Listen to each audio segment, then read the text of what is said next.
Selamat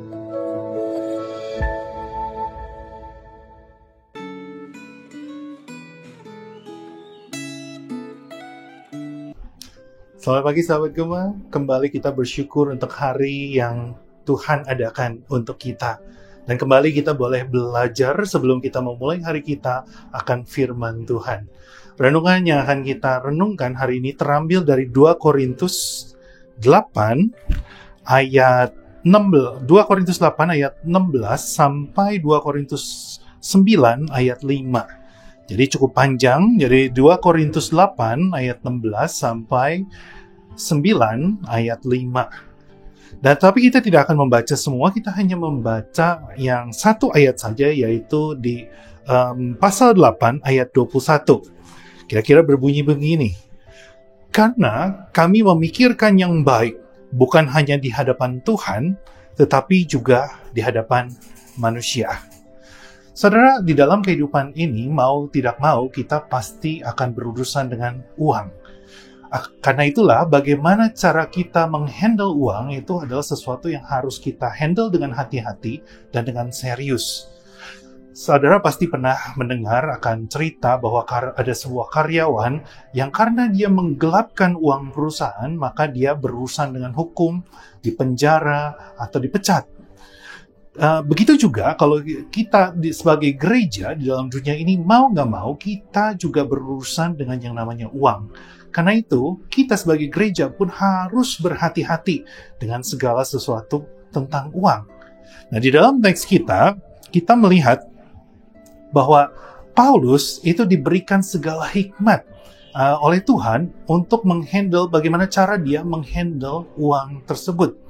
Nah, gereja penting untuk menghandle uang. Kenapa? Karena kita juga mendengar, bukan? Cerita-cerita, terutama di zaman sosmed ini, bagaimana hamba Tuhan atau pendeta ada yang terkena urusan dengan uang, dan urusannya menjadi cukup panjang. Atau mungkin ada sebuah cerita di Singapura, juga ada seorang pendeta yang harus masuk dalam penjara karena menggelapkan uang jemaat. Karena itu gereja perlu hati-hati sekali soal uang. Nah, Paulus diberikan hikmat. Untuk itulah yang kita lihat ya di dalam teks kita. Saudara, kembali kita harus melihat konteks dari 2 Korintus ini. Konteksnya adalah bahwa sekarang Paulus sedang mendorong jemaat untuk mengumpulkan dana bagi orang-orang Kristen untuk saudara-saudara di Yerusalem.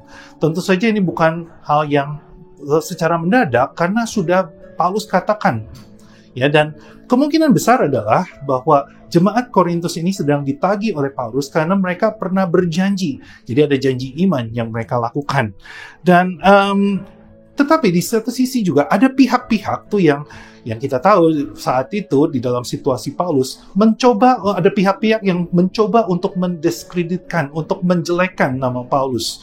Paulus dibilang bahwa ini adalah untuk dirinya sendiri. Dia mengantongi uang yang dikumpulkan begitu. Atau mungkin juga mereka bisa saja mereka bilang Paulus itu orang Yahudi. Tentu saja concern-nya itu hanya untuk orang-orang Yahudi. Nah, Paulus mendengar hal itu dan dia tidak mau namanya buruk. Karena itulah dia berhati-hati sekali. Dia mengatur. Dia membentuk sebuah panitia yang bukan dia sendiri yang mengumpulkan uang dari jemaat Korintus, tapi ada panitia kecil. Nah, kita lihat di dalam teks kita adalah Paulus mengutus Titus, ya seseorang yang bernama Titus, dan dengan 2 saudara yang lain. Nah, yang menarik adalah di sini hanya nama Titus yang ditunjukkan di dalam bagian di pasal 8 ini. Titus ini ternyata bukan orang Yahudi. Dan jelas sekali bahwa tidak ada tuduhan bahwa cuma concern untuk orang Yahudi saja. Ya, dia diberikan oleh Tuhan beban di dalam hatinya untuk mengambil pelayanan untuk membantu saudara-saudara nih di Yerusalem itu. Nah, sedangkan 2 saudara lain tidak disebutkan namanya.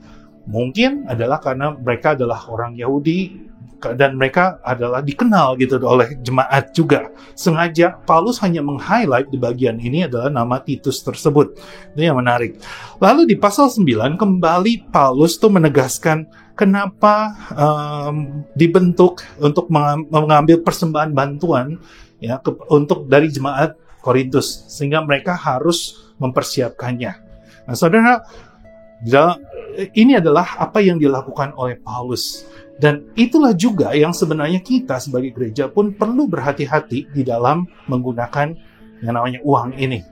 Nah, saudara, kita bersyukur bahwa gereja kita, GKY, beserta yayasan-yayasannya, kita cukup transparan di dalam soal uang. Kalau jemaat membutuhkan, ingin tahu begitu keuangan gereja, kita bisa berikan, gitu, kita bisa tunjukkan. Tidak ada yang kita sembunyikan. Karena itulah ketika saudara memberikan persembahan saudara, saudara bisa yakin bahwa uang saudara itu akan disalurkan kepada tempat-tempat yang tepat.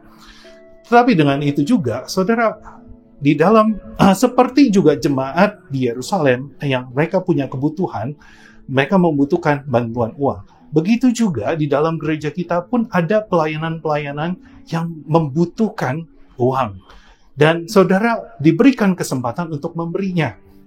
Saudara, sebenarnya kita bisa memberikan, ada banyak sekali tempat-tempat jalur-jalur di mana kita bisa memberikan. Misalnya contohnya STTAA, ya, Sekolah Tinggi Amanat Agung, atau Gema Kasih Yobel, atau misalnya diakonia di gereja masing-masing, atau pelayanan misi dan lain sebagainya.